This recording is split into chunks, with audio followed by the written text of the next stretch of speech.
Hello. Hey girl, what's going on? My name is Marty Sedek. Welcome to There Are No Jobs in Music. I'm here with let's see, this is Your Jacqueline. co-host. Your Jacqueline your co-host, Burkett. Jacqueline Michelle Burkett. Oh, Burkett. Yeah, it's Burkett actually. I'll fire with my Jackie Work heart. It Burkett. Is that That's right. The kids call me Batty Burkett actually. So well, Work It Burkett is here. We're ready to roll on another fun new episode. yeah. Um, JB, if I seem a little out of sorts tonight, a little sad, Oh. I just want you to know it's not you.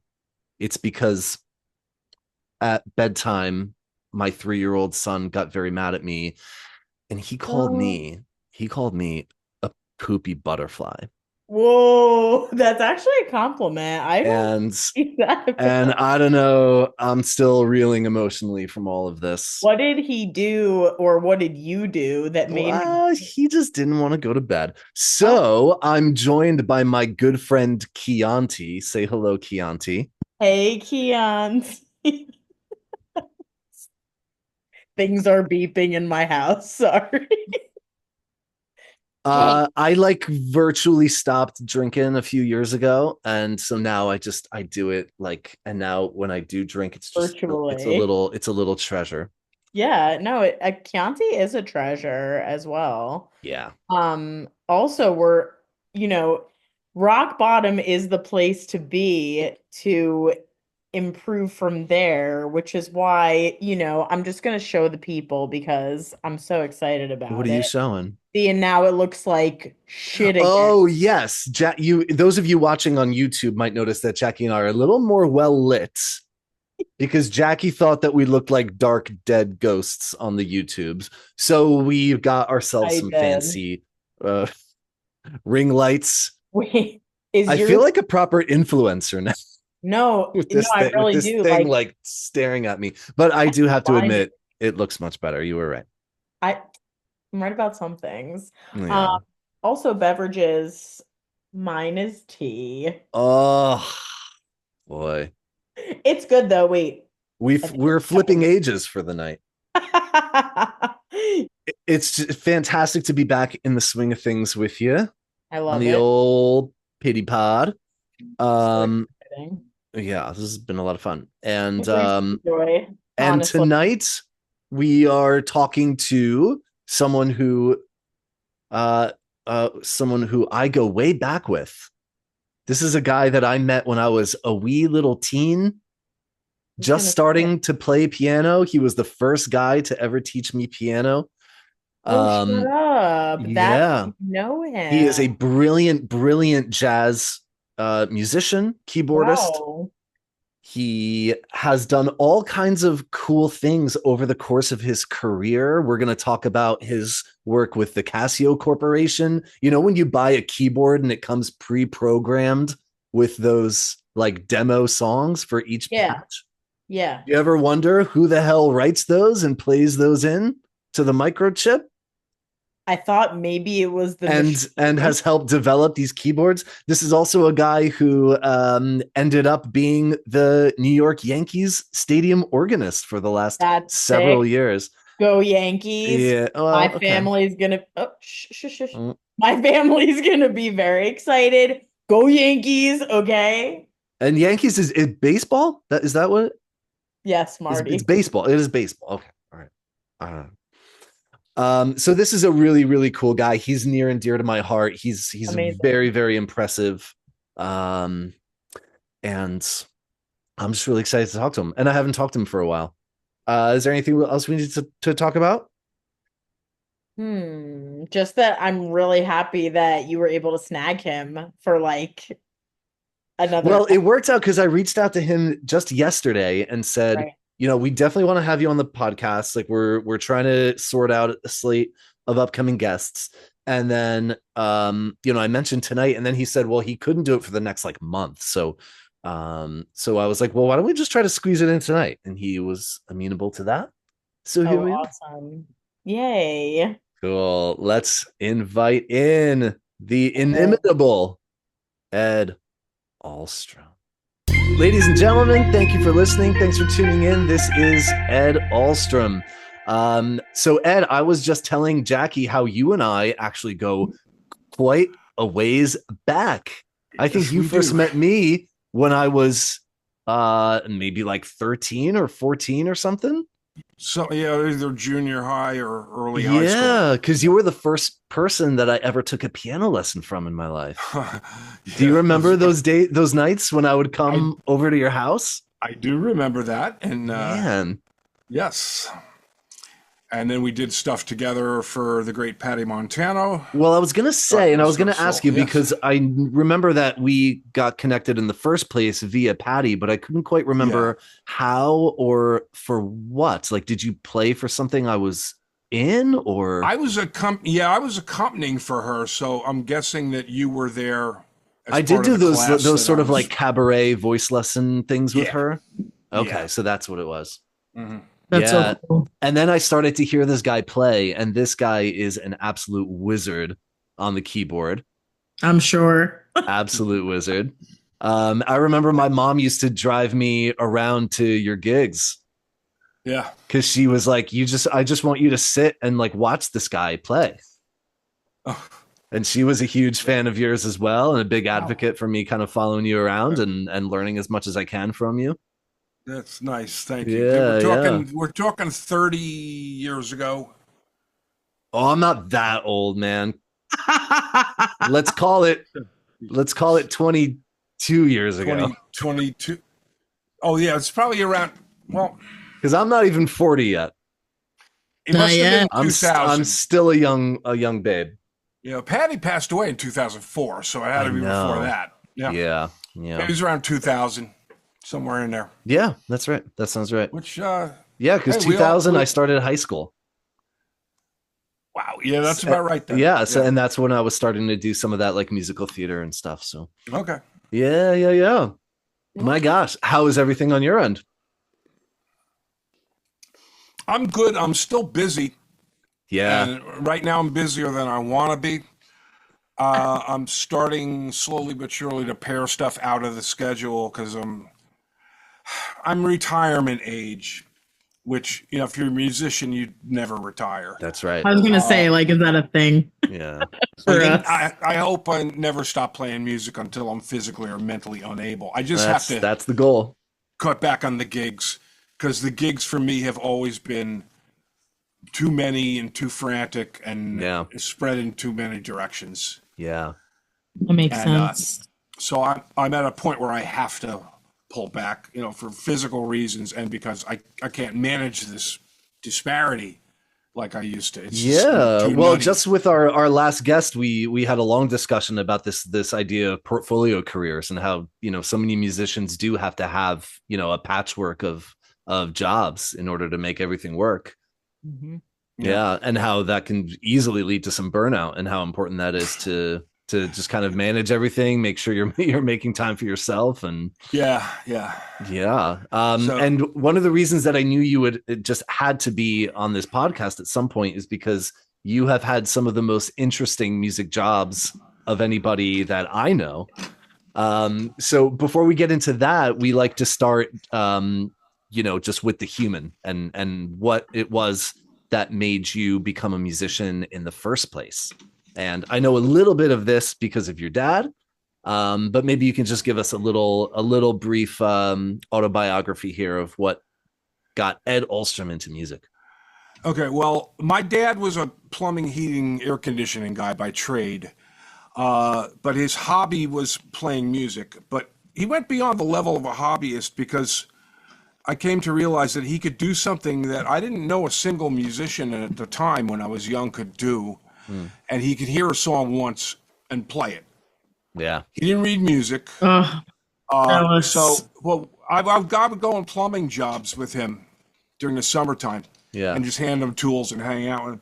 And he'd always have a radio nearby. So he'd be laying under somebody's boiler and a song comes on the radio. Like, Edward, what's the name of this song? And I'd tell him the name of the song.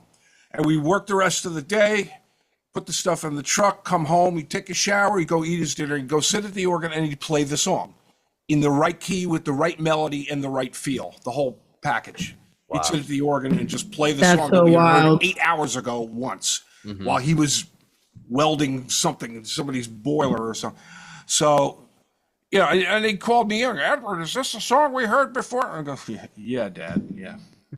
And I came to realize after I started to interface with other musically minded people at school, is that I don't know anybody that can do that.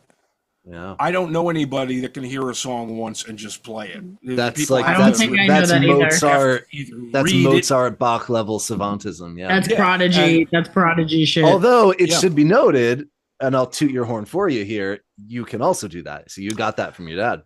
I got that from Genetic. Dad. I wish I had gotten the handyman abilities because I can't hammer a nail on the wall without something going wrong. So I got one gift or the other, and then one I got bequeathed was music. So I had to do that. So I had the ears. I started playing the organ when I was 5. We didn't get a piano till I was like 12. Wow. So if I wanted to play piano, I had to do it at school or go to somebody's house. What kind of organ did you have in the house? We had a Hammond M3 when I Hammond started, M3. and then he got rid of that and got a Conn theater organ. Oh, cool. Electronic theater organ. Yeah. And then he eventually, after that, he got a piano. He procured a piano by bringing home, and I'm sure he swapped some work for it, but he came home with this pump player piano, like pump organs. Yeah. This was like a pump portative. player piano. So it was presumably before the days of electricity or something, but you had to pump this thing furiously to get the piano rolls to play. Oh, the rolls. Gotcha. Yeah, it was Yeah. piano rolls with the holes in them. Right, Yep, that they yep. scanned over So it this was a pump hydraulic foot bar action, and, yeah. and it played the piano. All right. Amazing. So, and in the later days, these were you just flicked a switch and they played. But on this piano, you had to pump these pedals. He got it home and found out the pump mechanism was broken. So he took a Hoover canister vacuum cleaner and hooked it up to the pipe that came out of this thing and ran it in reverse. And it played the piano rolls at incredibly high speed, which is very entertaining. But that was my piano. Did your brain handle that, Jackie? I That took me a minute to understand what he just said. I feel like this is. I grew up also playing piano. My nana taught me at the age of 6, but I'm a flutist, like more. But organ is a world that I've never ventured into. I've heard a few great organists in my time, and now when I go to a Yankees game, hopefully you're playing. Or in any capacity, I'd love to hear you play. But that's like I'm listening and I'm like, whoa, this is like a whole different world for me. This is awesome. Yeah. Well, there's a lot of stuff I've done. So that's the early background, and then as I got into high school, naturally I started playing in all kinds of rock and roll bands. I grew up in Ridgewood, where it wasn't just like bands that covered popular songs and stuff. The rock bands in Ridgewood High School were like very cutting edge, and the closest they got to the mainstream was like Frank Zappa and Bloodwind Pig, and beyond Frank that, Zappa. these bands didn't want to touch like conventional material, so they were like actual avant-garde ensembles that played like very far out rock and roll. It was very weird. But at the same time, I was doing like a 50s band where we just played Elvis and Chuck Berry and all that stuff. That's cool. So I played in all kinds of bands in high school. And meanwhile, my parents, notably my mother, wanted me to be a classical organist.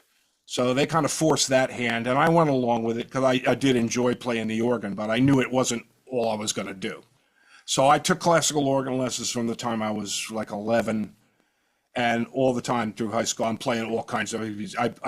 I taught myself to play bass, and I wound up playing upright bass in like a bluegrass band.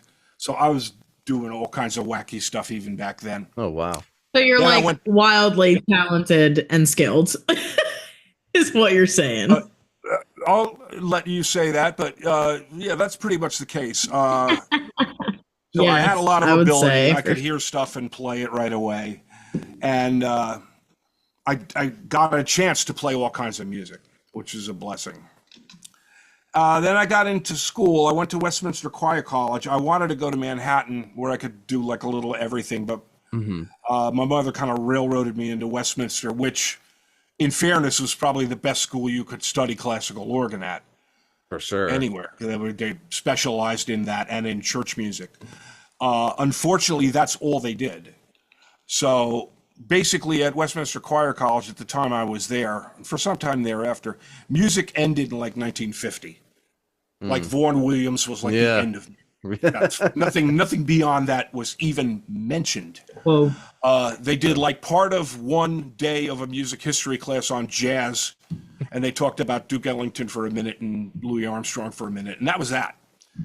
And so I was working in a church by before I got into college.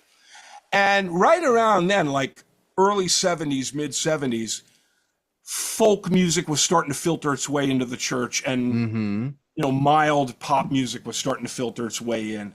And I already knew how to play those things. So I got into school, and I thought the direction this was going. I said, these kids are going to get out of here and not have any idea what pop music is, or folk music, or gospel, or any of that, because they're not getting exposed to it. And Right. it made me feel bad about the education I was getting, actually, because I was learning this little narrow sliver of music, but everything else I had to get it on my own. I had to get it on the street. So the whole time I was in school, I was playing 5-6 nights a week and commuting from Princeton to North Jersey or Rockland County, New York, and playing bar gigs from like 9 at night till 2 in the morning, and driving back to Princeton and getting back to campus at like 4 in the morning and getting up at 7 o'clock going to classes. And when you're 18, you can do that. Yeah. So I took full advantage of that. And so I was this classical musician by day and like this vampire at night who was just swallowing jazz gigs and rock gigs and disco gigs and country gigs and everything I could get my hands on. So I started out versatile and I stayed that way. I got out of college. I hooked up with the Vivino brothers, Jimmy and Jerry Vivino, and their oldest brother, Uncle Floyd, inevitably. And so I started playing with Jimmy and Jerry. Jimmy's fabulous guitar player. He was the music director for the Conan O'Brien show for many, many years. And Jerry, his brother, is a master saxophone player. He was on that show with him. But I did gigs with those guys for 10 or 12 years after that, like regularly, like, virtually every night. And they got me into a couple like off-Broadway shows. We did a whole lot of stuff at the old Bottom Line down on 4th Street in the Village, where we did all kinds of productions. And then concurrently, their brother, Uncle Floyd, who is a terrific piano player and comedian, and he had a cult cable TV show with a rabid following, and he did like vaudeville shtick. So he would dress up in these loud jackets and these pork pie hats, and he would do like vaudeville shtick.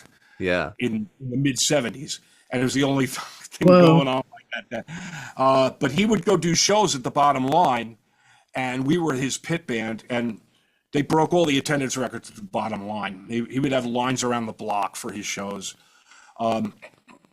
So I was doing all kinds of stuff and kept doing all kinds of stuff.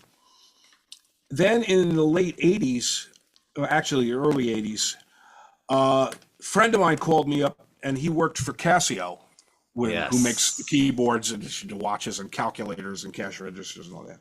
But they had this nascent presence in the keyboard industry because they made these little toy keyboards.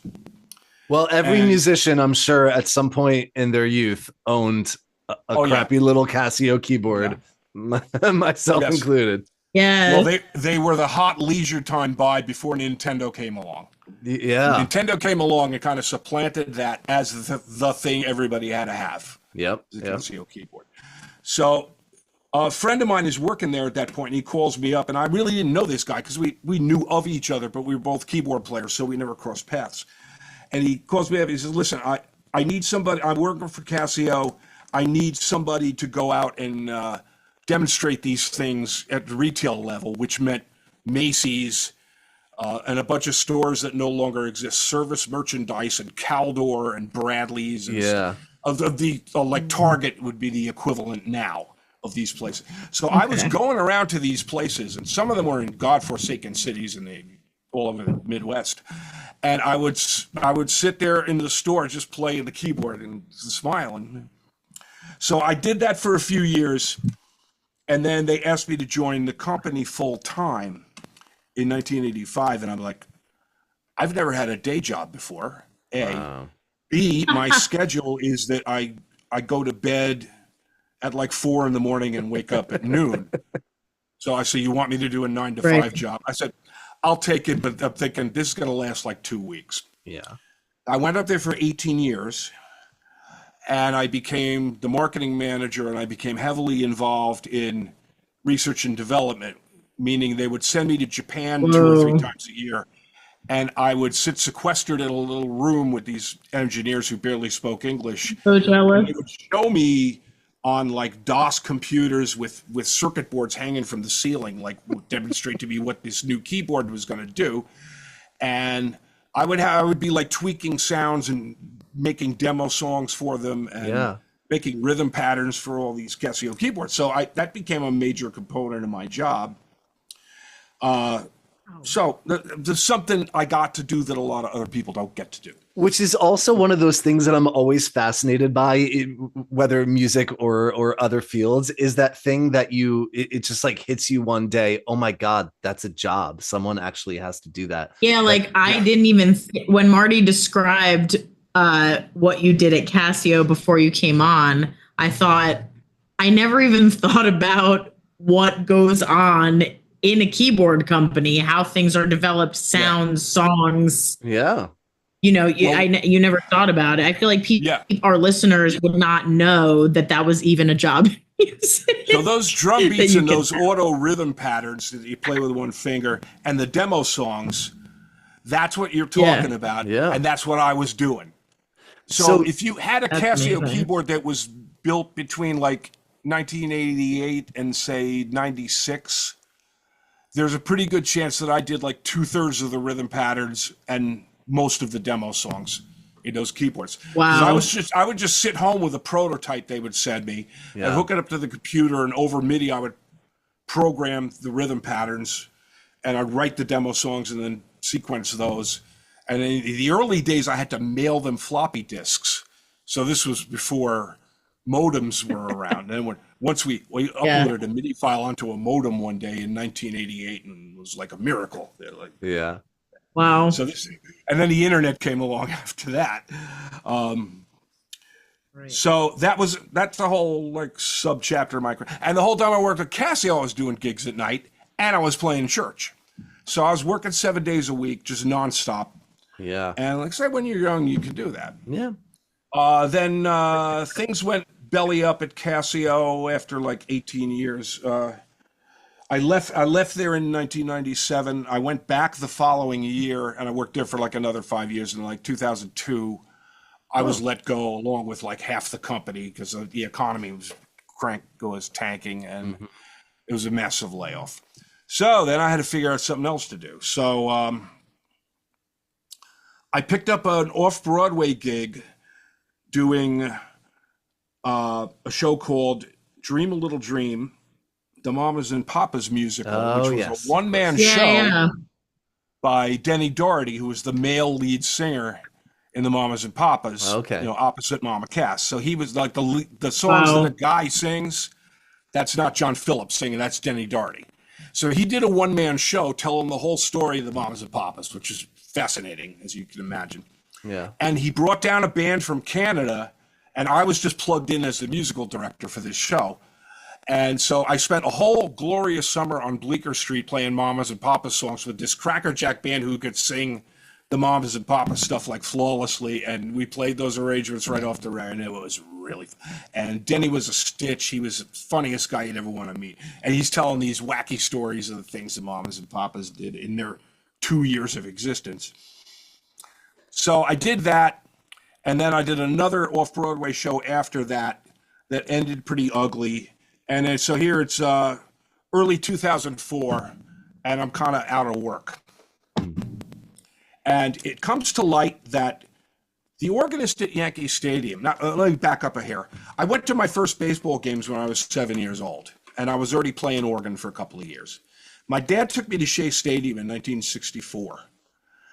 And I got in there and like we all go to you've both been to baseball games, right? Of course. So when you go to your first game, you're walking on these concrete concourses, and then you turn the corner, you go down this ramp to your seats, and then the field opens up before you. This magnificent field of green, and your jaw just drops. Yeah. And I'll never forget that.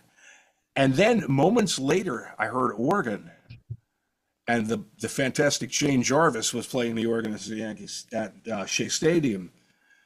And I said to my dad, wow, baseball, organ? I want to do that. Well, fast forward 40 years, and now I get my opportunity. All right, so how does this come about? We're in March of 2004. So it's about a month before the Yankees season is going to start in 2004. Word comes to light that Eddie Layton, the organist there for the previous 37 years, has stepped down due to health reasons. And this has been rumored for a long, long time, and finally he made it official. He's going to step down as the organist. My wife, you know Max. Yes. She's a real go-getter. So she's gets all over me like, you got to go after this job. You got to get this job. You're a baseball fan. Like, Oregon, you know how to play just like these people. And I thought, hold on. First of all, we don't know that there is a job because it's 2004. The internet is really not up and running yet. You can't just get on Indeed or get on Monster.com and find out what the job's. There's no want ad posted in the newspapers. There's no. Yeah, it's hard to imagine that a job like that wouldn't just be filled internally. That's exactly what I thought. I said, Max, there's 20 people lined up for that. Like they're not putting an ad in the paper in the classifieds.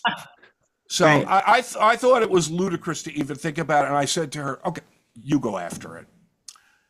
Now you don't say that to my wife because she will go after it. So she makes one phone call.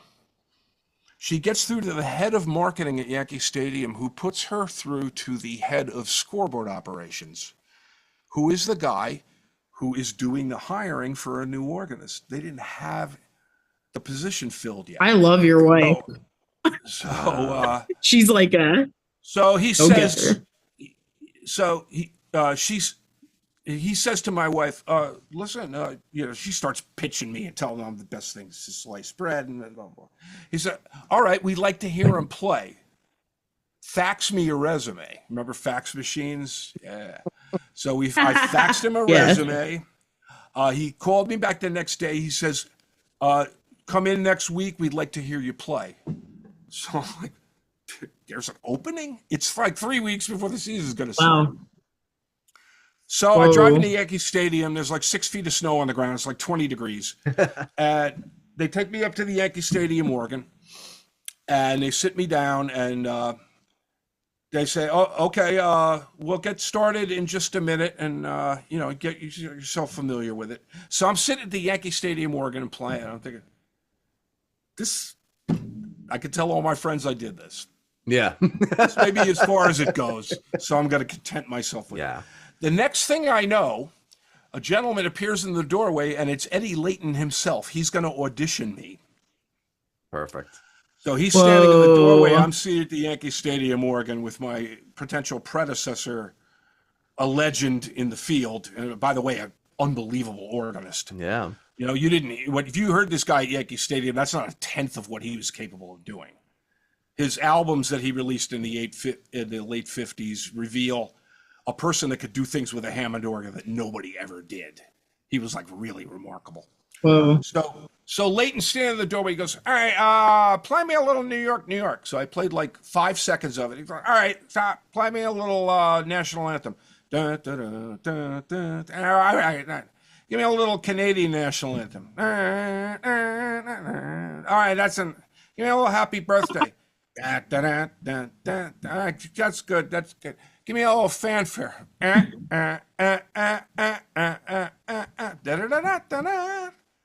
Okay. And he says to me, okay, we're done. Yeah? You don't want to hear me play a song like all the way through? No, we're good. So he disappears. And the head of scoreboard comes back. He says, okay, we heard what we need to hear. We'll let you know. And I'm going like, oh, God, here we go. At least I got to sit at the Yankee Stadium organ. Yeah. And a couple of days later, So I didn't know if I aced the thing or tanked it. I had no idea. I love a great audition story. Audition stories. Yeah. For better or for worse. You both have a million of them. Right? Oh my God. Yeah. So a couple of days later, I got a call from Mike, the head of scoreboard, and he says, we have somebody contracted to already do Monday through Friday, but he can't do Saturdays and Sundays. Would you like to be the weekend organist at Yankee Stadium? And I says, and that's the right end of that deal, right? I felt like saying, I'll pay you to let me do it once. But I said, I would be honored and thrilled to be the weekend organist at Yankee Stadium. And that's the way it's amazing. For 22 years. So, childhood dream.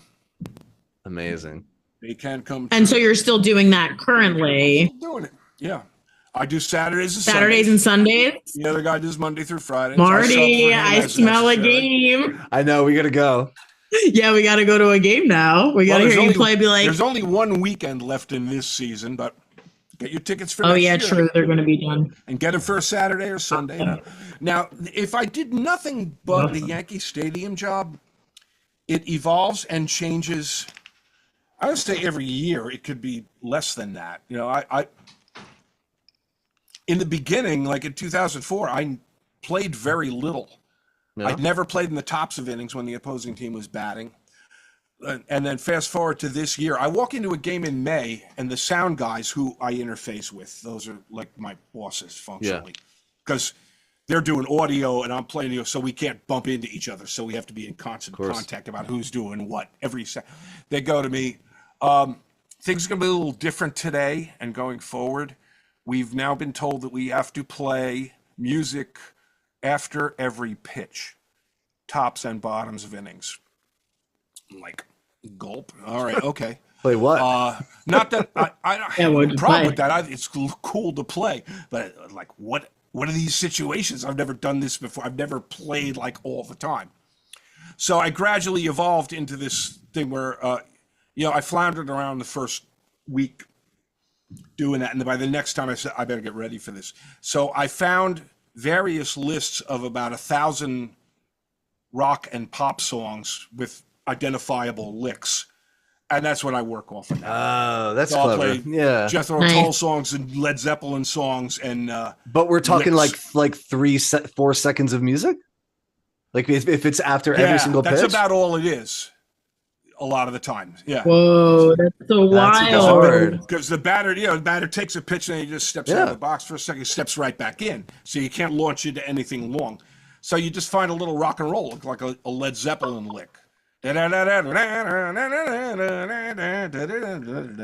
that's it, So I got 1,000 of those. Yeah, that would I have all these classical snippets. I have to play ominous stuff for when there's 2 strikes on a batter. So I started out just playing, and again, that was sprung on me like during a game. Well, so that's like its own. That's like its own film 1 scoring. out and 2 strikes on a batter. Play something ominous. Okay. Okay. Hey, I like that. We're doing 2 innings later. Then I played the da da da da da da da. So then I had to make this list of ominous songs, which included like creepy classical stuff and Black Sabbath licks. So now, nerd alert. How does that work with copyright? Does Yankee Stadium just license the shit out of all of these libraries? Yeah, they have blanket ASCAP and BMI licenses. So you can do whatever you want. You don't have to even think about that. Yeah, I never have to worry about that. The Yankees, Marty. It's the Yankees. I figured, but this is my Yankees. Opportunity to ask the New York Yankees organist. So I'm gonna. Yeah. So I mean, with that being said, I guess, I mean, is it?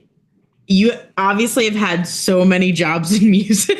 This isn't even it. Before we even get to that, talk also about, because you've music directed for some really famous people. Church music, that's another whole thing. Church music and music direction for some of the big old names out there. Yeah. As far as church music, I mean, I started studying classical organ when I was 11. By the time I was 12, I was subbing in some churches. 11. I could play, when I certainly play well enough to play a church service. So I subbed semi-regularly. And then when I was a senior in high school, I actually had a job as an organist and choir director at a very, very small church. Wow. So I was a senior in high school. I was 16. Wow, That was that's my first church job. And I was only there for like 7 or 8 months, and then I quit towards the end. My senior year, I was like, I wanted to be in the whole graduation a thing. kid. Yeah, you wanted to be a kid. So, and then as soon as I graduated, I got into college. Then I started working at a church in Ridgewood that a lot of my friends used to go to, and they just happened to need an organist right then. So I stepped right into that. So I was 17, and I was the organist at this church for like 21 years. Wow. Then I started getting gigs where I was directing choirs right after that, and I've done that for like the last 30 years or so. So I'm just at a point in my life where I just retired from church music nominally. You know, I could get sucked back in at any time because I'm a fool. But for right now, I don't see fit to have a regular church job anymore because A, I don't really want to manage a choir. Yeah. And B, I just don't want to get up Sunday mornings. Yeah. I want to wake up at 9:30, grab a cup of coffee, go sit on my deck and read the paper. You know? Yeah. I did Sundays. And you deserve it. Thank you. Yeah, that's insane. You've like paid your dues like at like 30-fold. I mean, that's insane. Marty said you music directed for some big names. Yeah, some people you would probably know. I did a gig with Chuck Berry. I did 2 gigs with Bette Midler. I did. My mom is quelling right now. When she listens to this, she's going to be like, I need to meet him. Yeah, I did. I had probably the greatest musical experience I've ever had doing a gig with Herbie Hancock. And this came while I was working at CASIO. Yeah. I used to do this thing when I was at CASIO when we made samplers, and I would set up a sampler so it had bass in the left hand, and I had drum sounds that I played in the right hand. So I'd be like bass drum, snare drum, 2 snare drums, ride cymbals up here, you know. So I could manage a whole drum kit with my right hand while I was playing bass with my left hand.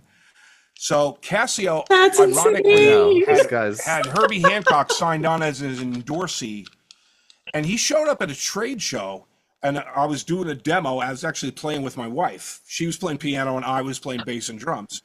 And Herbie you married Hancock a pianist as well. Yeah, we should point out because really I know I have the pleasure of knowing your wife, amazing. Maxine, as well. Maxine is an extraordinary keyboard player and musician. Oh, amazing. And she's really very good. Yeah. Wonderful. Yeah. So we're playing, and Herbie Hancock walks into the booth at this trade show, and he's watching us, and we're playing. And we get to the end of the song, and he comes over, and I'm like, I was thrilled to meet him. And he says to me, "Oh, well, that bass and drums, was that sequenced?" No, I'm playing that live. And I showed him like what I was doing. And he kind of freaked out, and he said, "Man, I have to do a date for CASIO in Germany in April, and I want you to come do that with me." I'm like, okay. So Herbie Hancock hired me to do this gig, and it was a dealer party, a worldwide dealer party for CASIO. So it's Herbie Hancock and me playing. I'm doing the bass and drums, and I had like 6 samplers there with different rigs in them and stuff. And I put a lot of time into this. And playing with that man was like a different experience. That was like chatting with Einstein. That was like on a very, very high level. And I was scrambling just to like keep up with what was going on, because you know you're improvising, but you know the songs, but he's playing with such flexibility and unpredictability. Yeah, all over the time, and all over the chord changes and stuff. You got to stay in the saddle because he'll throw you off. That was very, very heavy doing that. And I've done all kinds of, mostly like oldies acts. Darlene Love, I was her music director for like 7 years. Yeah. Played with Ronnie Spector and Chubby Checker and Rick Derringer and on Lou Rawls and all these random people like I did 1 or 2 shot gigs with, but it was a pretty long list. And did those come out mostly by word of mouth? Like your reputation preceded you? A lot of them, the Vivinos hooked me up on because they became a house band for like oldies acts, and we would go to those Richard Nader oldies shows at like the Garden or Nassau Coliseum, and we would just get thrown into the fight. In fact, one time we're at this oldies show, and it's in Long Island, and Richard Nader comes back, and we had 2 female background singers and me backing up Darlene Love. Yeah. All right. So Richard Nader comes into our room like before the show starts. He goes, I need background singers for 2 people who are on the bill. You know, Mel Carter and Ed Townsend need background singers for the song they're going to do. And Mel Carter was the guy that did Hold Me, Never Let Me Go. And Ed Townsend had a big hit with a song called For Your Love, I Would Do Anything. These were big hits in like, you know. It sounds familiar. Early 60s. All right. They're big enough for them to be headlined on this show, along with 20 others. For sure. So, Richard Nader comes and said, we need background singers for these 2 guys. And Darlene says to him, yeah, okay, we'll take care of it. And then we leave the room. Darlene says, I sang on both of those records. We were like, okay. So she taught us the background vocals, and we went out on stage behind those guys and sang the background. So this all goes to show you freaky stuff happens. Yeah.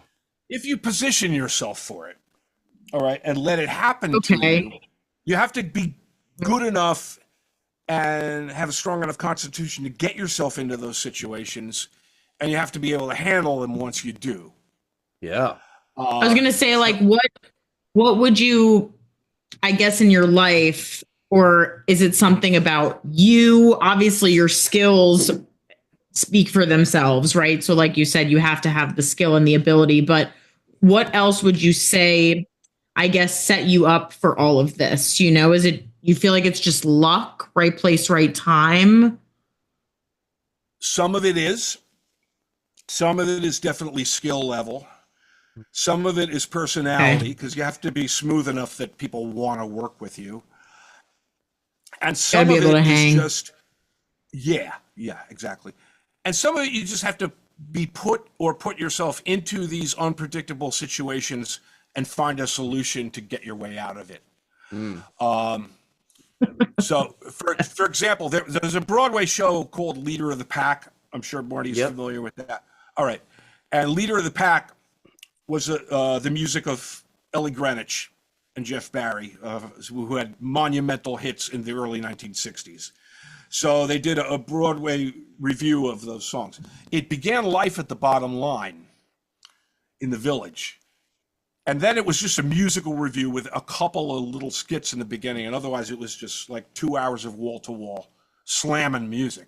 Yeah. And the bottom, we drew like crazy at the bottom line. There's lines around the block every night to see the show because the word got around. And David Bowie came, David Letterman came. All these celebrities were coming to see it. So before opening night, we did a sound check, a rehearsal in the afternoon, and we went out to have dinner. So I went by myself to this little restaurant a couple blocks away. I finish eating. I walk out of the restaurant.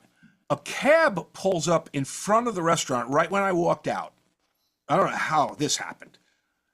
Out of the cab hops Paul Schaefer, who used to be the music director on the David Letterman show. Yeah. Right? He was the piano player for this show, and I was playing synthesizer. Paul Schaefer hops out of the cab at the moment I walk out of the restaurant with his arm in a sling. And he's like, I strained some tendons in my arm, baby. You're going to have to play piano tonight. I'm like, okay.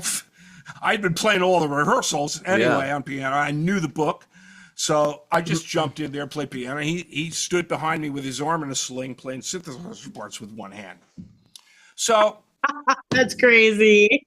if you let him see you sweat, you're kind of cooked, you know? So you can't let him see you sweat. You just got to, whatever they ask you to do, just, yes, sir. Faking confidence is huge, don't you think?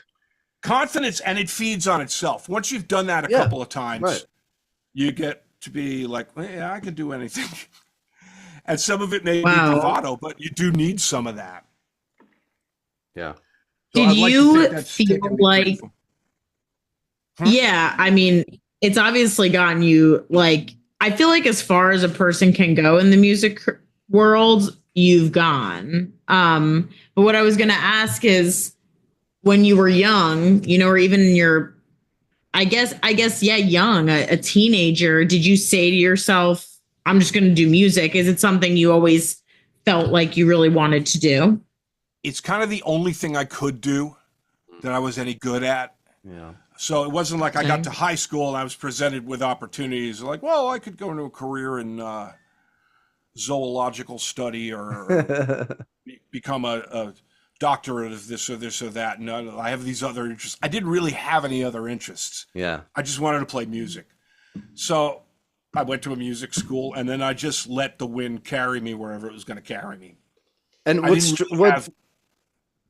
what really strikes me about you, Ed, is that, we talk a lot about portfolio careers and the importance of being versatile and, not being, married to just one tiny sliver of the music industry and kind of being open. And what I think is so impressive about you is that you've had this incredible variety in your career and you've done all of these things at these incredibly high, impressive levels, but every single thing has been on the keyboard.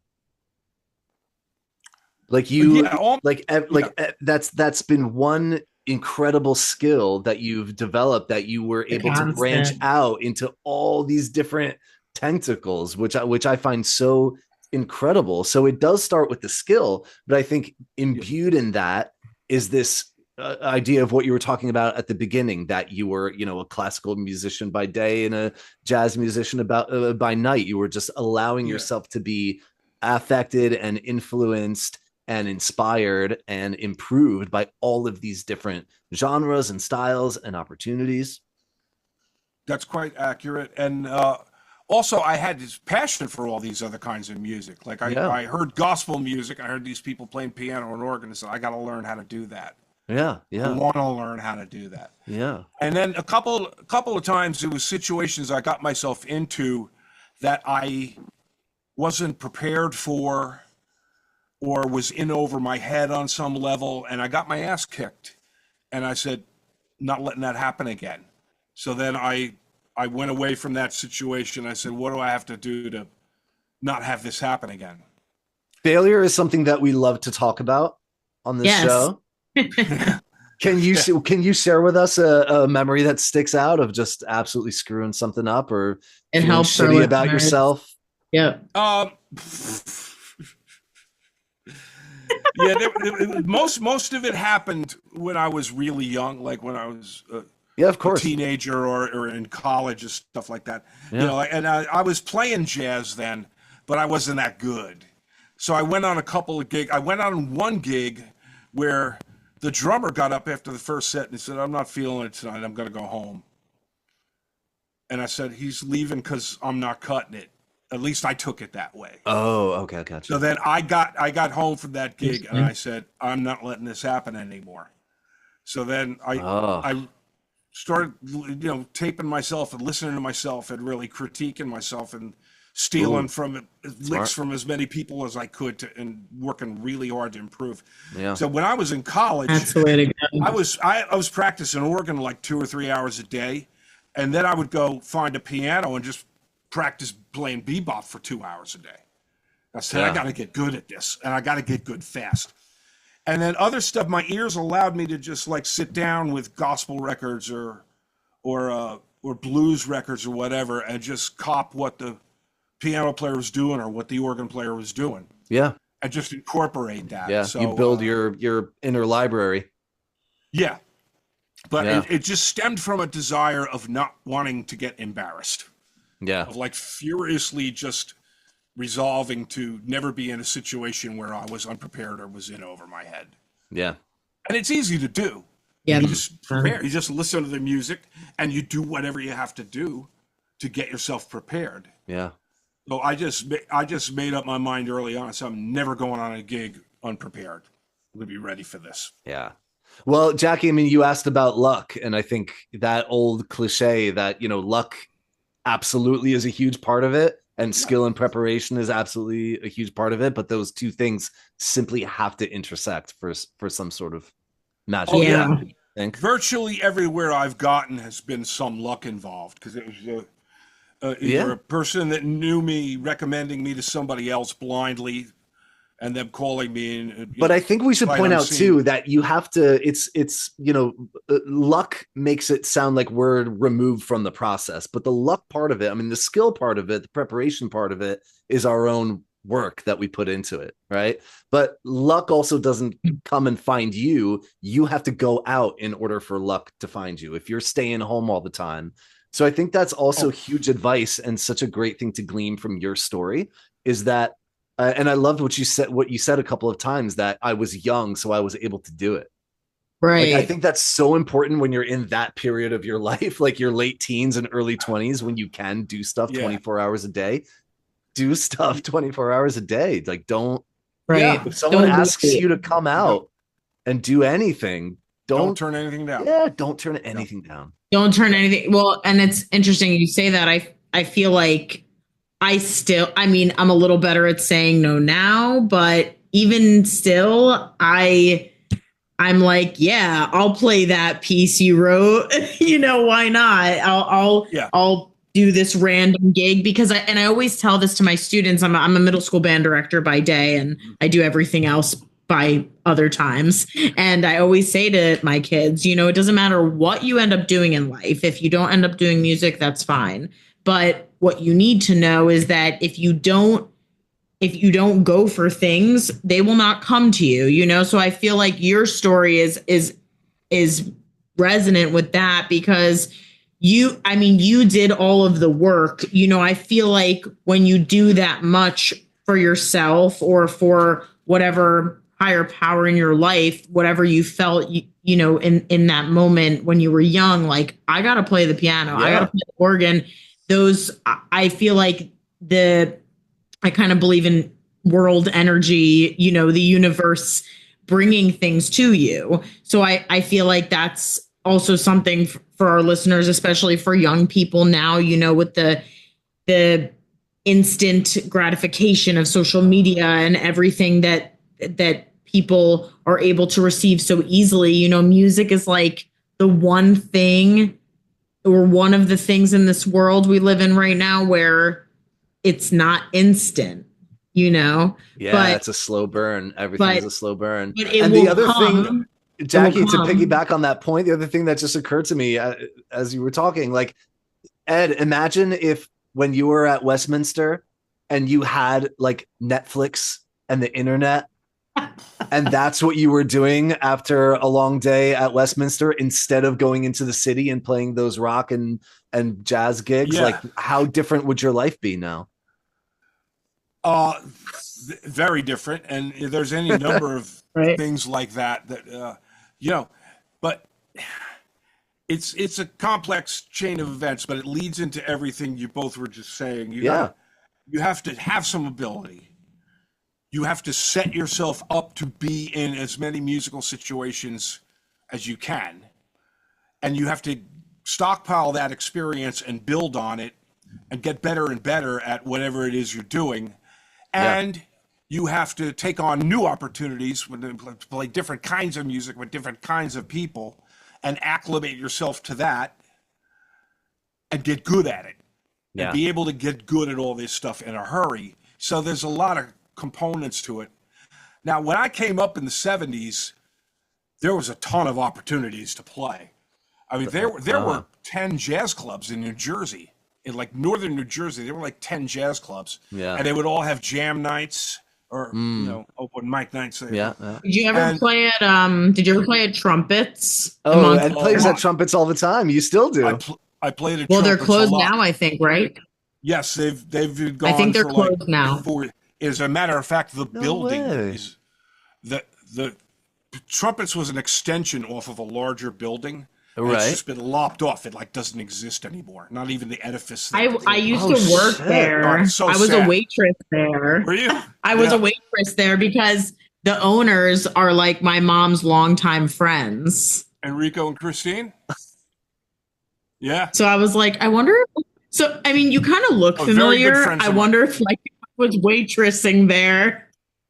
It's a very good possibility. Yeah, I played there pretty regularly. either as a solo or with my own group or with other people's. I played with Enrico a few times there. No. In fact, here's He's something great. really off the wall. Enrico Granafe is a talented musician. He's a great harmonica player, and he also plays, classical guitar really well and mandolin.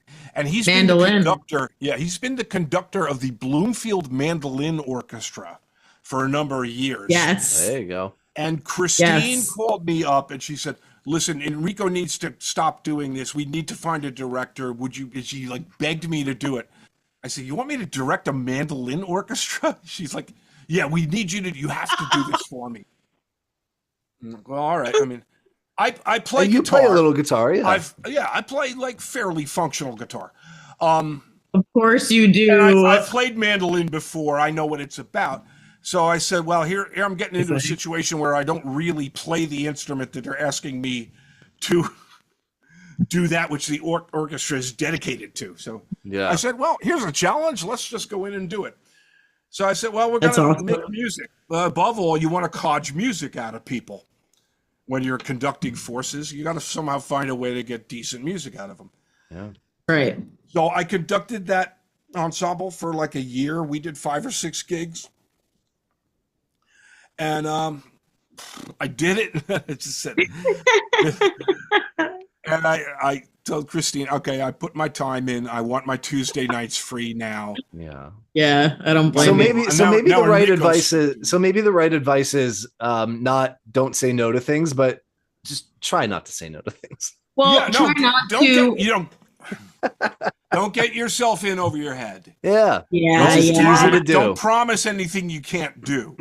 I do it to this day. I do that. Yeah.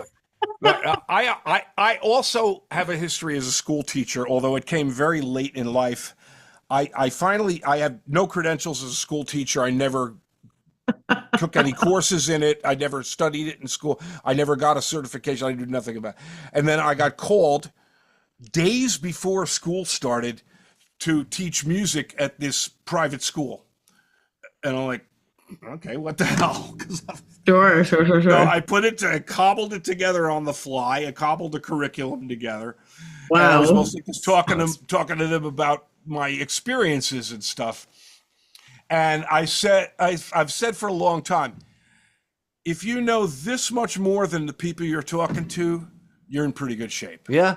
Stay one lesson ahead, right, Jackie? You're talking to. Then you got a problem. No, yeah, I agree. Poor Jackie's over there trying to figure out that trumpet. Well, I actually she's feel almost out. She's almost onto that second valve. I feel that way. Eighth graders are quickly catching up. At work, I feel that. Actually, the other day, I'm like, Barry Sachs is G sharp, and they're like, this one, they're showing me. I'm like, you have Barry Saxes in your middle school band? Yeah, I have 2. I have a bassoon. That's really impressive, 2 actually. Tenors. Oh, we don't fuck around, Olive. Barry Sax is like bigger than them, isn't it? Not. I mean, these 2 have been playing since 6 feet tall, 7th grade. Well, my one. I mean, I have 2. I mean, they're all taller than me. That's easy. I mean, I'm a small girl, and but they're like Miss Burkett. It's G sharp, right? It's this one. They're like showing me with their fingers. I'm like, yeah, yep, that one. And then you got it. I don't know. And then so you got it. And they play it. I'm like, no, wait, that's still wrong. That's still wrong. You got to fix that. But yeah, it's true. Oh yeah, Marty, we got them all. I even got an oboe, which that's really awesome. Yeah, I'm curious what's your sense of coming up as a musician now? Like, do you work with enough sort of like people coming up? And I brought up the 70s because there were so many opportunities to play, and there were so many gigs everywhere. Every band every bar had a band. Yeah. Every jazz club had a jam night. And you could be playing 7 days a week, 7 nights a week. Now that's not true anymore, right? Yeah, and I said this like 30 years ago, and the club scene was dying down, and and DJs were taking over the weddings. Because if you were in bands in the 70s playing weddings, you could make a living off of that. Yeah, for sure. You can't do that now. Right. And I remember the transitions because I was playing wedding bands, making a pretty decent money until like the early 90s. And then we started losing gigs. It started to fade rapidly, and the DJs started coming in then. Now, you know, if you're a wedding band that does 20 gigs a year, you're probably lucky. Yeah. You know? Well, I used to do 100. I had a band for my wedding. 40 gigs a year. Yep. God bless you. Yeah. Yeah. And oh, I would never, I couldn't have a DJ. I said to my now husband, I was like, James, there's no price to me. You can put on of course. As a musician, I feel like as a musician, like, what the fuck am I doing if I didn't have a live? You had a DJ. That's fine, Marty. But it was all Frank Sinatra and Ella Fitzgerald. It was not beautiful. I mean, wouldn't let me have one single Kesha song. Damn it. Not one. We just married off my youngest daughter. My youngest daughter. Oh, congrats! Married, like 2 weeks ago. So, and she kind of steered the ship on the whole thing. And she said, "Well, I want to have it at this Irish bar in Jersey City." And we're like, "Don't go to Jersey City," because we have a Irish bar right in West Orange called the Shillelagh Club, and I know the people there. Yeah, West Orange is where I'm from. Yeah, Shillelagh Club. You ever been to the Shillelagh Club? You say it's the friendly order. I've been to the Shillelagh. Yeah, it's fabulous. So we had the wedding there. Yeah. Well, that's where I grew up. And I told her, you get the bands you want. You go around and see some bands, and you pick the people you want. And she just kept dragging her heels about it. And I said, I got a band for you. They're a blues band, but they groove like nobody's business, and they're great. And they were playing like minutes from her house. He never got out to see them. So she kind of left us stuck with it. I said, blues people are doing your wedding. Wow. And you'll love it. And they were tremendous. Oh, wow. What was the band? Who were they? They were called the Blues People. The Blues People. And they're like, the Blues People. Yeah, the Blues People. They're a very hot blues band in New Jersey. And they play straight blues most of the time. But they did some 60s stuff at the wedding. And then we alternated, and I was kind of DJing Nina's Spotify playlist. Huh? Do I what? Oh, that's nice. Do you live in West Orange currently? Do you live there? No, I live in Montville currently.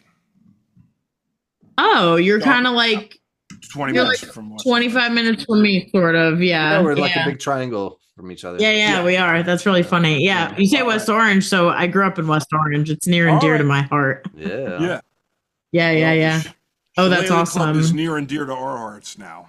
Yeah. We had a terrific wedding. It's great. Highly recommended. If you're looking for a place to have a wedding, this place does it right, and everybody will have the best time they've ever had. I'll do it again. Like, I've never been to a wedding this great. Everybody looked at it saying that.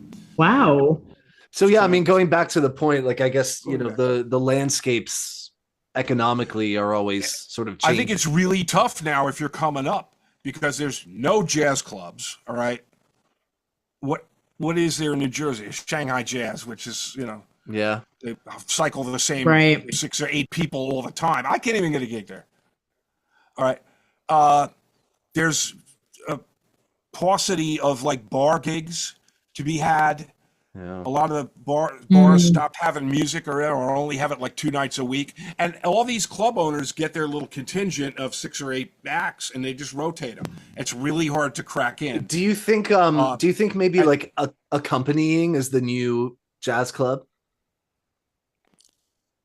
Like because one thing, there's more opportunities for keyboardists now is accompanying between the community choirs, the whole new model of higher education and voice where you need to have all these recordings and instrumentalists or singers are hiring accompanists left and right. It's definitely easier to crack. It definitely is more dignified. It definitely pays more money. All right, because you know what, bar musicians, anybody who works in a bar. I was making $100 in a bar in the 1980s. I'm still making $100 playing in a bar in 2025. Well, when I gone up at all. In many cases, it's gone down. Yeah. So it's an absolute dead end trying to forge that kind of work where you think, I'm going to go out and play in every place that has a tap. No, you can't. Yeah. And if you're playing jazz, I don't know where you're going to play. You're going to be in your basement with your friends because there's nowhere to do. I was gonna say, like, it's a whole different world now. Okay, but like getting back to what I'm doing now, I quit the church. I still play at a temple. Accompany the canon. I'm mostly playing guitar, and interesting. But a large source of what I'm doing now is nursing homes, assisted living facilities. Oh, wonderful! And library presentations. Yeah. All right. So I go to these nursing homes. I bring a little Casio with some MIDI files on a stick, and I sit there and play 50s and 60s songs for an hour. And they eat it up. They go, of man. course. I was gonna say, like, I want to be in a nursing home, but I would be in that nursing home. Well, to hear you play. And some of them are quite fun. I mean, there's some that are kind of dire in terms of the clientele and the shape they're in, but some of them are just kind of country club atmosphere. They're gorgeous places. They're people that have most of their marbles. Yeah. They just can't live alone anymore. And right. there's even senior daycare facilities now. This is a remarkable new thing I never heard. But like people, let's say your mother lives with you and she's, not able to handle it. You drop her off at a daycare facility. And she oh my God, that's kind of crazy. They play games and they watch shows on TV and they have an entertainer in and they dance and they eat. It's like doggy daycare. It's 5 o'clock and take them home. Of life. It's like, wow. So I'm doing stuff like that. Would you say then that? Yeah. Well, would you say then at this point, maybe you've sort of gone full circle? Because I feel like you had this insanely busy and varied career, right? But it sounds like you enjoy this part of it, where you're going and doing things, I guess, maybe more low key, like performing in a nursing home, a library. It's like, it's chill. Yeah. Yeah. And I'm able at this point to weed out stuff. To be doing that. I'm not forced to take stuff I don't want to do. That's a so anybody that calls me up that I really it's a dream. It's a dream, and I'm living it. That's success. I get calls from people that I don't want to play with. I just say, "Let me look at my book." Oh, sorry, I'm busy that night. Listen, in our last few minutes, I wanted to just kind of wrap up with a couple of questions. One, what advice, if you could boil down some great advice for up and coming musicians, what you feel like is the most important thing, the most important lesson that they should learn, and for existing music professionals in other domains of music, what's something that maybe they would have never thought was part of the life of a keyboard player like yourself? Okay. The first part of the question, if you're starting out and want to get into it, be good at what you do. Yeah. Adapt. Yeah. Or die. Okay. Be a smooth character. Don't be a schmuck. And learn everything advice. You can. Don't be snobby. Learn it all. You don't like disco music? Tough. Yeah. Learn it. Yeah. You don't like country music? Tough. Well, I love that. Someday you're going to get thrown into there. You are not better than any genre of music. That's right. I cannot stress that enough. You are not better than any genre. I love that because I think that there's a lot of nose in the air about a lot of shit. Yeah. Marty and I are not the music, Marty, but as a classical musician, I can speak for the community. If you're classical not great all the time, and you looking down your nose at other kinds of music, it's gonna bite you in the ass someday. Yep, for sure. It absolutely will. Yeah, it's true. Unless or you better be just the greatest fucking harpsichordist on the planet. Yeah. So yeah, it's true. No, yeah. It's true. Don't be snobby. Don't be a schmuck, and work really hard. I love and that. You'll get somewhere. I love that. And make all the connections you can, and network with people, and just be a cool character, and you probably be all right. Yeah. What was the other part of the question? What would I recommend to experienced players? Basically, the or same just stuff. people in other areas of music. We try to do kind of two things at the same time with this podcast, which is kind of give insight and some inspiration to younger people who are trying to figure out or navigate or choose a career path, but also for existing professionals in all kinds of domains of music to kind of get a glimpse into the life of what other people are doing. Yeah, I mean, if you've been playing nothing but jazz for 40 or 50 years, get some James Brown records. Figure that stuff out. Yeah. Get some, go get some old rock and roll records, get some blues records and figure out what those guys are doing. Because there's some amazing musicianship on those old blues records. Yeah. You know, if you're any kind of a piano player and you're not onto Otis Spann, who's probably the greatest blues my pianist, gosh, yeah. Shame on you. Yeah. You need to pick that up. Yeah. You need to pick up on Professor Longhair. Mm-hmm. You need to pick up on like the organ, like Charles Hodges' organ playing on the old Al Green records. You need to know how to do that. Yeah. Why? Because someday you may get called on to do it. And if you don't know how to do it, and what a shame to have to turn down a gig. And all it takes is listening to the music. Now, if you're I hate this kind of music, well, then you get what you deserve. If you open your mind, more stuff will come to you, you know? For sure. If you close your mind, you'll get what you get. Well, you're not going to get anything more than that. Yeah. You get what you get and you don't get upset. That's right. I say it all the time. Well, so true. The radio has many, many channels on it. I think that's a good moral lesson. Turn that dial once in a while. Well, Ed, thank you so very much. Absolutely. It's an honor. Thank you so much, Ed. You're awesome. Thank you, buddy. Thanks. I'll talk to you soon. See you soon. Keep doing what you're doing. Thank you. We'll try. You too. Keep playing. Yep. Oh, I will. Bye. All right. See you, my friend. Thank you. So long. Thanks. So, okay, let's recap this. He has a savant father. Yeah. And he gets his genes from him. So he's got perfect pitch. I was going to say, like, perfect rhythm. Like, if he listens to a song, he can tell you, like, that's 131 BPM. His tempo as well. Yeah. His father probably had perfect pitch too. For sure. Yeah. So he gets that. He develops this one skill of just the keyboard. And I'd say keyboard specifically because it's organ, harpsichord, piano, synthesizers, every single keyboard this guy has done. And he takes that one incredible skill, and by being just a genuine, sweet guy and knowledgeable and passionate and nice and fun. I mean, holy shit, can we recap Broadway, off Broadway? I was like, Bette Midler? I'm sorry. Bette Midler. Chuck Berry. Crazy. But also, the New York Yankees organist. Yeah, and on his bio too, it said Leonard Bernstein, which that's right. Yeah, we didn't even get to. There was so much happening that we're gonna have to have like another one with him. We need to do a part 2 with him.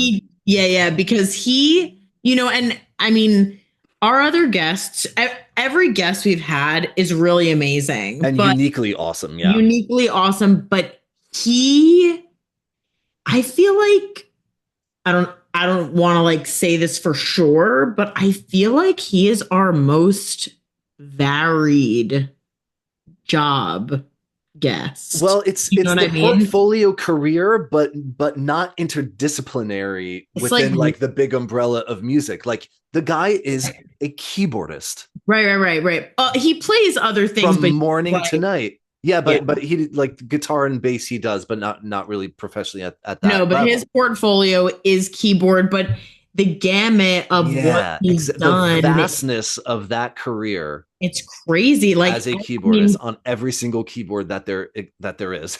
I didn't even know you could do that. I mean, it's interesting though when you think about like, okay, this is our music world and our music career. Yeah. But, for example, my mom has a pacemaker, right? So like there's a person who you could be a doctor in the medical field, but you could work for Medtronic, which is the pacemaker company. Yeah. So I was thinking about that with CASIO. I'm like, okay, yeah, like these people, Yeah, there's all kinds of I stuff mean, that you don't even think about. no, like I didn't even think about Casio. And then I was like, Yeah. wait, fuck, they don't like pre-program those sounds in there. Well, And they then he's do, like, but someone has to do that, and but someone has to he sit didn't. there and play it.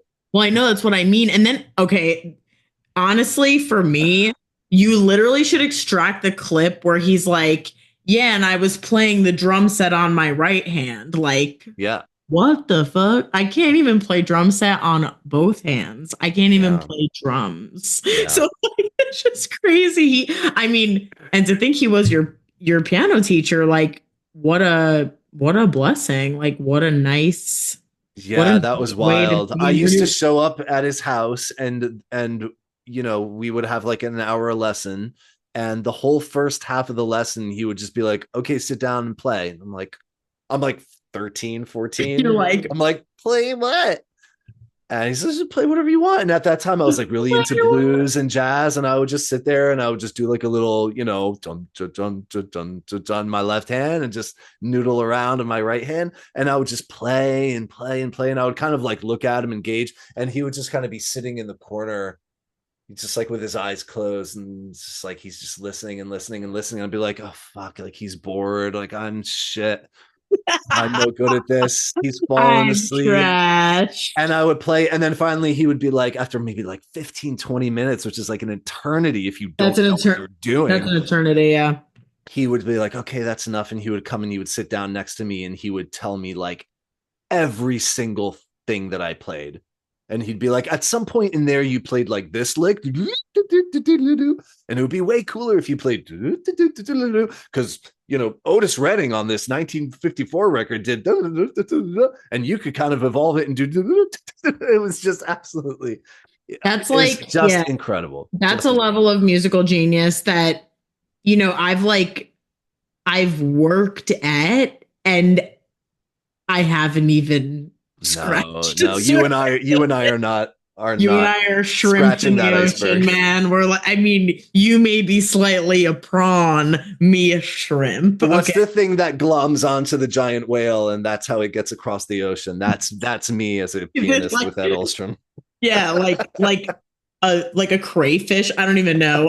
A krill, the krill, what they eat. I have no idea. I'm Crazy. so not up on my fish names. It's embarrassing. Me So, neither, but I do love the ocean. But I really love Ed Alstrom, though. I love him too. Did you finish your tea? I did. It's I long finished. I gone. finished my wine. My wine is long gone. I think That's that nice. means it's time to say goodnight. Yeah, it's time to say ciao, babies. You don't have to go home, but you can't stay here. No, but I am home already. Oh, me too. Shit. Well, this was so lit. I am going to get off here and make a really annoying story on our Insta about watching our new episode. Hell yeah. Oh yeah, because FTE dropped just today. That's right. He Yeah, dropped today. he's out. And then Ed drops, and then hopefully Ed will be the next Monday. Or yeah, and if we can in 2 find weeks. someone else, maybe we can find someone else like this weekend. Well, we've got some cool, exciting things down the pike, so people should make sure that they're what do the kids say? Smash that like button, smash that subscribe. Smash that like button, smash the subscribe, like and subscribe. I'll let you do all the Listen slang. to us everywhere. Let us cook, okay? This is Riz. Are we Giat? What is Giat? Are you and I Giat? Nope, we're No, not. that's not a thing. No, Giat's your fat ass that you're talking about. Yacht. No, I'm hanging on to that one then. I stand by that one. 6-7, everyone. This podcast is the Giat of music interview podcasts. Like, I'm Get off my lawn. Marty. I'm a millennial and I'm cringing. Well, get off my lawn, Jackie. Good night. Get off my lawn. I heart you. Thanks so much, everybody, for listening. We'll see you at the next one. Yes, thanks, y'all. Adios. Bye. Goodbye.